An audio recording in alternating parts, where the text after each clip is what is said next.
Η σκλήρυνση κατά πλάκας είναι μία φλεγμονώδης αυτοάνωσος απομελλοντική νόσος που προσβάλλει τη μυελίνη, αλλά επίσης τους νευράξονες και τους νευρώνες και είναι πάθος του κεντρικού νευρικού συστήματος.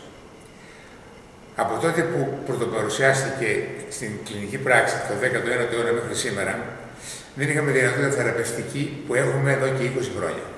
Η θεραπευτική δυνατότητα εδώ και 20 χρόνια είναι με τις περίφημες ιντερφερόνες και των κοπαξών, ενέσιμες και ταλαιπωρητικές μεν, αλλά απόλυτα ασφαλείς από πλευράς ασφάλειας, και τα πιο καινούργια φάρμακα, μονοκλονικά αντισώματα και από του στόματος κάποια, τα οποία μπορεί να είναι και πιο αποτελεσματικά, αλλά αρκετές φορές έχουμε κάποιες επιφυλάξεις για την ασφάλειά τους, η οποία καθώς η χρήση των καινούριων αυτών φαρμάκων επεκτείνεται, αυτή η επιφύλαξη αρχίζει να μειώνεται. Πάντως, το κυριότερο για την νόσο είναι η έγκαιρος διάγνωσή της, οπότε να αρχίσει έγκαιρα και η θεραπεία της.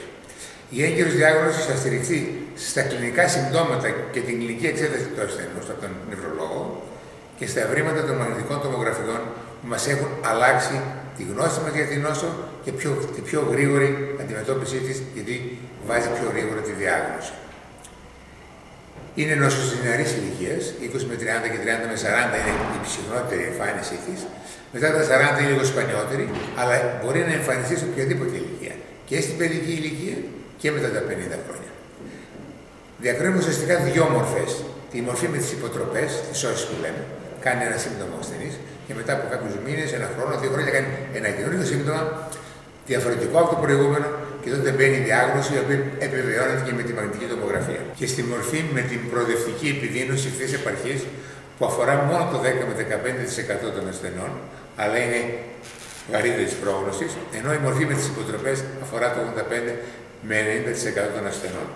Η διάγνωση θα τεθεί με την ανοσολεκτροφόρηση του κεφαλοειδού υγρού, δευτερευόντως με τα προκλητά δυναμικά και κυρίως με τη μαγνητική τομογραφία, η οποία μπορεί να μας βάλει διάγνωση και μετά την πρώτη εμφάνιση συμπτωμάτων της νόσου, διότι εάν στην πρώτη μαγνητική τομογραφία έχουμε αιστείες που δεν προσλαμβάνουν σκιαστικό και αιστείες που προσλαμβάνουν σκιαστικό, σημαίνει αυτόματα ότι έχουμε διασπορά στον χρόνο, γιατί οι αιστείες που δεν προσλαμβάνουν σκιαστικό είναι παλιές, ενώ αυτές που προσλαμβάνουν είναι καινούργιες. Άρα μπορούμε να αρχίσουμε θεραπεία με την πρώτη εμφάνιση ενοχλήσεων, πράγμα σημαντικό για την περαιτέρω καλύτερη πορεία της νόσου. Ενδεικτικό της χρησιμότητας των φαρμάκων είναι το γεγονός ότι με μια μελέτη που έγινε στη Γερμανία, όχι από ιατρικούς φορείς, αλλά από φορείς επαγγελματικούς, το 1992. Οι ασθενείς με σκλήρυνση κατά πλάκας που συνέχισαν να εργάζονται στην ηλικία των 45 χρόνων ήταν μόνο 40%. Και το 2012, 20 χρόνια αργότερα, οι ασθενείς που συνέχισαν να εργάζονται στην ηλικία των 45 χρόνων, ασθενείς με σκλήρυνση κατά πλάκας, ήταν 70%. Πράγμα που δείχνει ότι σε αυτό το διάστημα άρχισαν οι αποτελεσματικές θεραπείες και πόσο βοήθησαν τους ασθενείς μας. Θα πρέπει λίγο να τονίσω ότι αυτό που πιστεύει ο κόσμος, ότι η σκλήρυνση κατά πλάκας καταλήγει σε ένα εμπειρικό αμαξίδιο ο ασθενής τους, είναι λάθος. Μόνο ένα 5 με 10% των ασθενών μας καταλήγει σε ένα εμπειρικό αμαξίδιο και αυτό 5 με 10 χρόνια μετά την έναρξη της νόσου.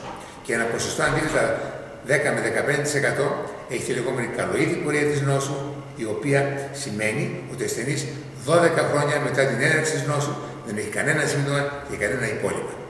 Δυστυχώς, αυτή η διάγνωση, η καλοήθης μορφή δεν μπορεί να μπει από την αρχή, αλλά μπορεί να μπει 10 με 12 χρόνια μετά την έναρξη της νόσου, όταν ο ασθενής εξακολουθεί να είναι υγιής και να αντιμετωπίζει με αποτελεσματικότητα την προσωπική του ζωή, την κοινωνική του ζωή, την επαγγελματική του ζωή. Σήμερα, οι δυνατότητες θεραπευτικές έχουν ακόμα περισσότερο βελτιωθεί με την χρησιμοποίηση και μαγνητικών τομογράφων υψηλότερης δυναμικότητας, όπως είναι αυτά, η μαγνητική τομογράφη των 3 Τέσλα, ενώ οι περισσότεροι που υπάρχουν είναι το 1,5.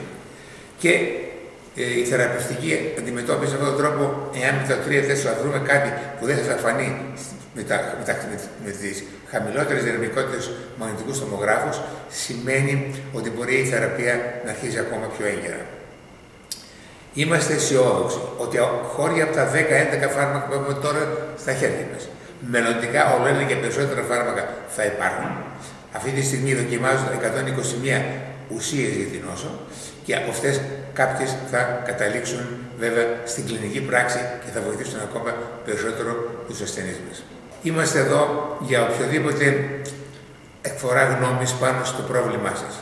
Και δεύτερη γνώμη πολλές φορές όπου θα χρειάζεται ή και την πρώτη γνώμη για να δώσουμε μια σωστή διάγνωση και μια σωστή θεραπευτική αντιμετώπιση για την κατάστασή σας.